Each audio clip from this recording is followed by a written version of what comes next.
Hello दोस्तों, कैसे हैं आप लोग। आज जो कहानी हम लेकर आए हैं उसमें जो इंसान है उसकी मौत की वजह उसकी शादी ही बन गई। उसकी शादी ने उसको घर से शमशान घाट पहुंचा दिया। तो चलिए इस कहानी को इन डिटेल में जानते हैं। आगरा के एतमदुल्ला के रहने वाले गुलजारी लाल जी सुख शांति से अपना जीवन बिता रहे थे। वो अपना पुश्तैनी धंधा करते थे।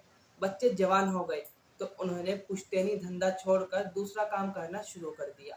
अब गुलजारी लाल जी बूढ़े हो चुके थे और उनमें उनका पुश्तैनी धंधा करने की हिम्मत नहीं थी। इसीलिए उन्होंने भी एक कांच बनाने वाली फैक्ट्री में नौकरी कर ली। बच्चे जवान थे तो उनके रिश्ते भी आने लगे थे। गुलजारी लाल जी ने अपने बीच के बेटे विनोद की शादी फिरोजाबाद के मोहम्मदाबाद में रहने वाली महेश की भतीजी अनीता से कर दी। दरअसल अनीता के माता पिता जब ही गुजर चुके थे जब वो छोटी थी और उसके भाई बहन और उसकी परवरिश उसके ताऊ महेश ने की थी। यहाँ पर अनीता तेज तर्रार थी तो वहीं विनोद अपने काम से काम रखने वाला सीधा साधा आदमी था। अनीता को शादी के बाद से उसके परिवार में घुटन होने लगी थी क्योंकि गुलजारी लाल जी का परिवार काफी भरा पूरा था। लेकिन अनीता को उस परिवार में घुटन हो रही थी। कुछ दिन तक तो वो खामोश रही, लेकिन उसके बाद वो अपने पति विनोद पर अलग होने का दबाव डालने लगी। विनोद बहुत ज्यादा हैरान था और परेशान भी, क्योंकि उसने कभी अपने परिवार से अलग रहने की बात सोची ही नहीं थी। वो बचपन से ही अपने परिवार के साथ रहता आ रहा था और अब वो ऐसे अचानक से अलग नहीं हो सकता था क्योंकि उसका परिवार उसके लिए बहुत ज्यादा इम्पोर्टेंट था। एक दिन अनीता अपने मायके गई तो वो कई दिन तक नहीं लौटी। इस वजह से गुलजारी लाल जी ने उसके ताऊ महेश को फोन कर दिया कि जल्दी से अनीता को घर पर छोड़कर आए, यानी कि उसकी ससुराल लेकर आए। और ताऊ महेश उसको लेकर तो आ गए, लेकिन उन्होंने साफ साफ कह दिया कि अब से अनीता गुलजारी लाल जी की जिम्मेदारी है।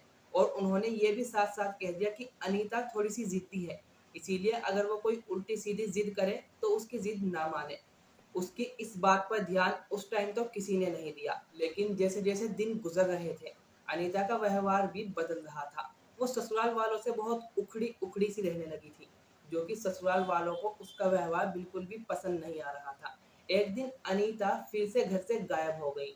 जब सास सोमवती ने अपनी बड़ी बहू से पूछा कि अनीता कहाँ पर है, तो उसने कहा कि माँ जी किसी का फोन आया था और वो उस पर बात करते करते कहीं पर चली गई।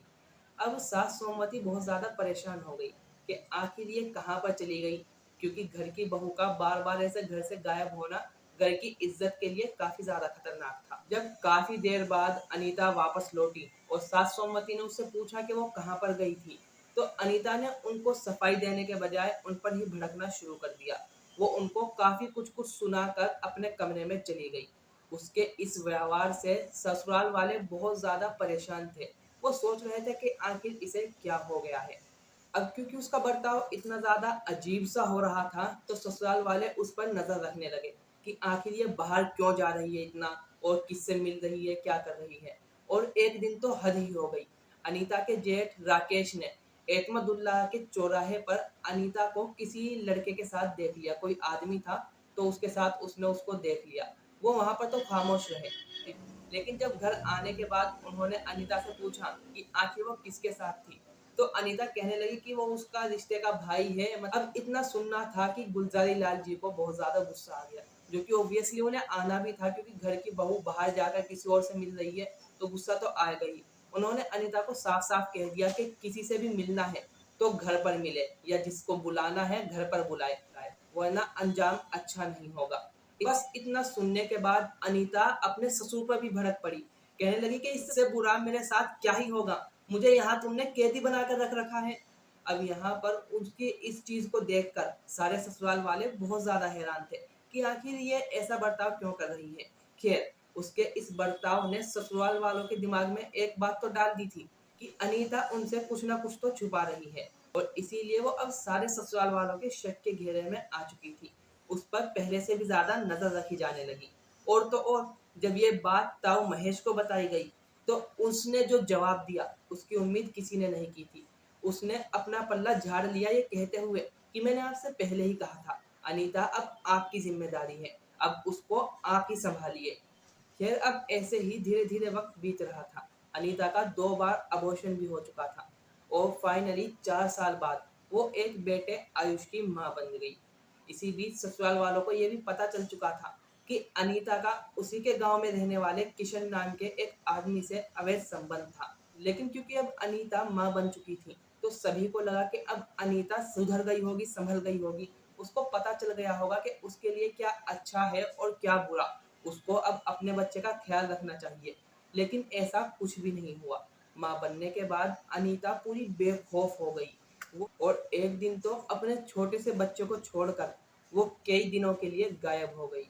ससुराल वाले भी बहुत ज्यादा परेशान हो गए कि आखिर बहू बिना बताए कहाँ चली गई, क्योंकि बहू का ऐसे बार बार घर से गायब होना इज्जत के लिए बहुत खतरनाक था। काफी ज्यादा खोजबीन के बाद, छानबीन के बाद उनको पता चला कि अनीता किसी किशन नारायण नाम के आदमी के साथ टोंडला में किराए पर कमरा लेकर रह रही है। जब ससुराल वालों को ये बात पता चली तो वो वहां पर गए और अपनी बहू को समझा कर बुझा कर वापस ले आए। लेकिन विनोद अनीता के इस हरकत से बहुत ज्यादा गुस्से में था। घर आते ही उसने अनीता को पीटना शुरू कर दिया। उसने उसको खूब ज्यादा पीटा। और इसी बीच अनीता भी चुप नहीं रही। उसने कह दिया कि वो किशन के बिना नहीं रह सकती। बस इतना सुनना था। विनोद ने उसको और ज्यादा पीटा और साथ ही साथ ये हिदायत दे दी कि अब वो घर से बाहर नहीं निकल सकती। अगर निकलेगी तो उसका अंजाम बहुत ज्यादा बुरा होगा। खैर, ऐसे ही जब दिन बीतते गए, अनीता एक बेटी पल्लवी की माँ बन गई। अब अनीता दो बच्चों की माँ थी, लेकिन इसके बावजूद भी वो अपने प्रेमी यानी कि किशन को अपने दिल से नहीं निकाल पाई थी। दूसरी तरफ किशन भी शादीशुदा और दो बच्चों का बाप था, पर उसके दिमाग में इश्क का नशा ऐसा चढ़ा हुआ था कि उसने अपने परिवार की भी परवाह नहीं की। अब क्योंकि दोनों एक दूसरे से दूर थे, उन पर बंदिशें लगी हुई थी, इसीलिए उनकी आशिकी और भी ज्यादा उछाल मार रही थी। दोनों एक दूसरे से मिलने के लिए, एक दूसरे के साथ रहने के लिए, किसी भी हद तक जाने के लिए तैयार थे, कुछ भी करने के लिए तैयार थे। फिर उन्होंने एक प्लान बनाया। उन्होंने सोचा कि क्यों ना उनकी जिंदगी से ये जो विनोद नाम का कांटा है इसको निकाल कर ही फेंक दिया जाए, इसको मार दिया जाए, इसको अपने रास्ते से हटा दिया जाए। और उन्होंने कुछ इस तरीके से प्लान बनाया कि उनके ऊपर कोई भी शक ना आए। इस प्लान के मुताबिक किशन ने विनोद से दोस्ती कर ली। उसने विनोद से कहा कि जो कुछ भी पहले हुआ उसके लिए वो शर्मिंदा है और अब आगे से वो अनीता के साथ कोई भी संबंध नहीं रखेगा। विनोद पहले ही भोला भाला था, उसने उसकी बात पर यकीन कर लिया। लेकिन वो ये नहीं जानता था कि किशन का इसके पीछे कितना बड़ा षड्यंत्र है। किशन एक बिजली मिस्त्री था और बहुत ही ज्यादा तेज तर्रार था, और वो अपने इश्क को पाने के लिए कुछ भी कर सकता था। वो विनोद को ढाबे पर ले जाने लगा, उसके साथ खाना पीना खाने लगा और उनकी दोस्ती बहुत ज्यादा पक्की हो गई। एक दिन किशन ने विनोद से कहा कि वो यहाँ पर इतनी कम सैलरी में काम कर रहा है, वो उसकी मार्बल फैक्ट्री में अच्छी जान पहचान है, वहां पर उसकी नौकरी लगवा सकता है। बस नौकरी का नाम सुनकर किशन ने कहा ठीक है, तुम मेरी नौकरी लगवा देना। अपने मकसद को पूरा करने के लिए किशन ने अपने चचेरे भाई सुनील से बात की, जो कि ऑटो चलाता था। उसने उससे कहा कि वो अपने प्यार को पाने के लिए किसी भी हद तक जा सकता है। वो अपनी जान दे भी सकता है और किसी की जान ले भी सकता है। सुनील ने भी अपने परिवार की परवाह नहीं की और उसका साथ देने के लिए तैयार हो गया। 23 दिसंबर 2017 की शाम को सुनील ने विनोद को कॉल किया और कहा कि वो किशन का दोस्त बोल रहा है। किशन ने सुनील से उसकी नौकरी की बात की है और अगर वो नौकरी लगवाना चाहता है तो अभी रामबाग चौराहे पर आ जाए, यहाँ पर किशन भी उसके साथ है। नौकरी की बात सुनकर किशन बहुत ज्यादा खुश हो गया और घर वालों को बिना कुछ बताए रामबाग चौराहे पर निकल पड़ा। रामबाग चौराहे पर गया तो वहां पर सुनील और किशन दोनों ऑटो में बैठे हुए थे। उन्होंने विनोद को भी ऑटो में बिठा दिया। अब वो थोड़ी देर तक बात कर ही रहे थे कि तभी विनोद की पत्नी अनीता, जो कि कई दिन पहले से अपने मायके गई हुई थी, उनके पास आ गई। उसको देखकर विनोद बहुत ज्यादा हैरान रह गया कि आखिर ये यहाँ पर क्या कर रही है, इसको यहाँ पर किसने बुलाया।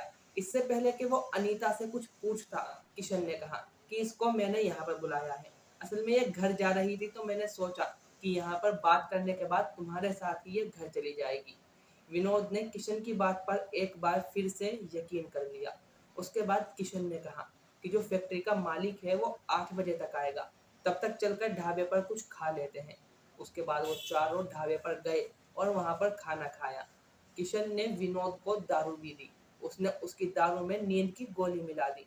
दारू पीते ही किशन को नशा चढ़ने लगा। साथ ही साथ उसको नींद भी आने लगी और वो बेहोश हो गया। फिर सुनील, अनीता और किशन विनोद को उठाकर ऑटो में लेकर गए और ऑटो से कहीं दूर जाकर सुनसान जगह पर उसका गला दबाकर उसको मार डाला। उसके बाद उन्होंने राहत की सांस ली। जब रात को विनोद घर नहीं लौटा तो घर वालों को टेंशन होने लगी। उन्होंने अनीता के ताऊ महेश को कॉल किया, लेकिन ताऊ महेश ने तो बता दिया कि अनीता तो यहाँ से कई दिन पहले निकल चुकी है। ये सुनकर घर वालों का माथा ठनका और वो सीधा एतमदुल्ला के पुलिस स्टेशन जा पहुंचे और वहां पर अपने बेटे की गुमशुदगी की रिपोर्ट लिखाते हुए शक उसकी पत्नी अनीता और अनीता के आशिक किशन पर बताया। उन्होंने अपने रिश्तेदारों में भी कॉल किया कि क्या पता विनोद किसी रिश्तेदार के घर चला गया हो, लेकिन वहां पर भी उन्हें उसका कोई पता नहीं मिला। 31 दिसंबर 2017 को यानी कि घटना के लगभग 4 दिन बाद फिरोजाबाद के स्टेशन नारखी के इलाके में गांव बेदीपुर बिदरका में पंचायत घर के सामने एक किसी आदमी का सिर मिलने की सूचना जब चौकीदार ने पुलिस वालों को दी तो स्टेशन इंचार्ज संजय सिंह तुरंत वहां पर पहुंच गए और उन्होंने इस खबर को आसपास के सभी स्टेशन में फैला दिया।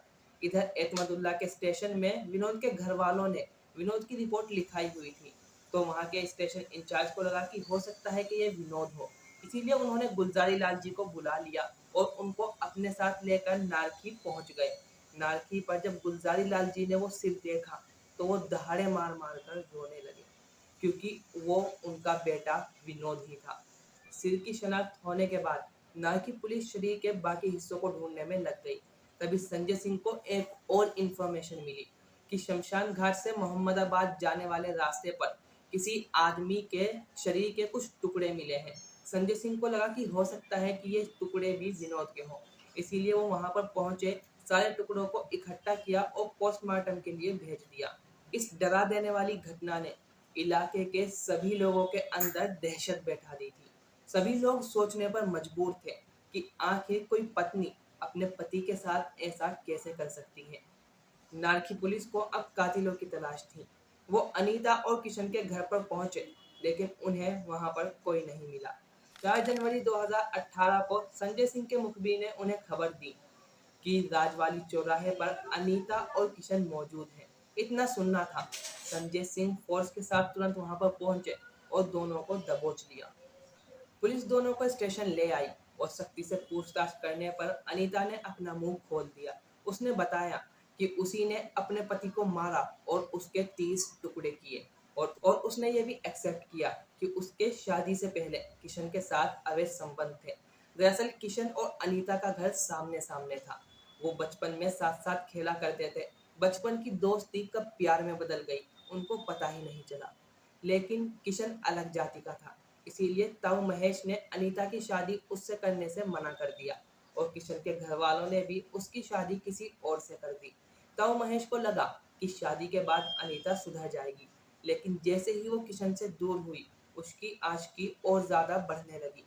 एक दिन अनीता ने किशन से कहा कि क्यों ना विनोद नाम के इस कांटे को ही मेरी जिंदगी से और तुम्हारी जिंदगी से निकाल दिया जाए। बस विनोद का इतना सुनना था, वो भी तैयार हो गया और उसने अपने चचेरे भाई सुनील की मदद ली। उसके बाद उन्होंने ढाबे पर ले जाकर विनोद को बेहोश किया और उसको दूसरी जगह लगाकर मार दिया। लेकिन अब उनके सामने जो सबसे बड़ी प्रॉब्लम थी वो ये थी कि उसकी लाश को ठिकाने कहाँ लगाया जाए जिससे वो बच सके। अब वो विनोद को मोहम्मदाबाद के शमशान घाट लेकर गए। उन्होंने जमीन पर एक पॉलीथीन बिछा दी और पॉलीथीन के ऊपर विनोद की लाश को रख दिया और उसके बाद बांके से उसके टुकड़े कर दिए। उसके उन्होंने लगभग 30 टुकड़े किए। उसके बाद वो मोहम्मदाबाद की तरफ जाने वाले रास्ते पर एक एक टुकड़ा रास्ते में बीच बीच पर छोड़ने लगे। उन्होंने टुकड़े अच्छी दूरी पर फेंके थे। उन्होंने विनोद का कटा हुआ सिर एक खेत में फेंक दिया। ये सब कुछ करने के बाद सुनील अपने रास्ते चला गया और किशन और अनीता अपने रास्ते। लेकिन लेकिन 31 दिसंबर 2018 को एक जानवर विनोद का कटा हुआ सिर पंचायत घर के सामने ले आया, जिसे कि पुलिस ने बरामद कर लिया और उसी के जरिए पुलिस ने अनीता और किशन दोनों को पकड़ लिया। अब अनीता को लेकर पुलिस विनोद की लाश के बाकी टुकड़े इकट्ठे करने के लिए गई। जहां जहां पर विनोद की लाश का टुकड़ा मिलता, अनीता दहाड़े मारकर रोने लगती। उसकी आंखों में जेल जाने का डर साफ नजर आ रहा था, लेकिन अब वो कुछ नहीं कर सकती थी। अब वो समाज के सामने एक कातिल बन चुकी थी और अपने बच्चों के सामने एक बदचलन माँ। पूछताछ के बाद पुलिस ने कत्ल में इस्तेमाल हुआ हथियार भी ढूंढ लिया। हत्या में शामिल किशन का चचेरा भाई सुनील पुलिस के हाथ नहीं लगा, वो उससे बचकर निकलने में कामयाब रहा। इश्क में अंधी अनीता ने अपनी, किशन की और सुनील की जिंदगी बर्बाद कर दी और उसके साथ साथ अपने दो मासूम बच्चों की भी जिंदगी बर्बाद कर दी। तो दोस्तों, यही थी हमारी आज की कहानी। अलर्ट रहिए और अपने साथ साथ अपने परिवार का भी ख्याल रखिए। मिलते हैं नेक्स्ट वीडियो में। Thank you for watching.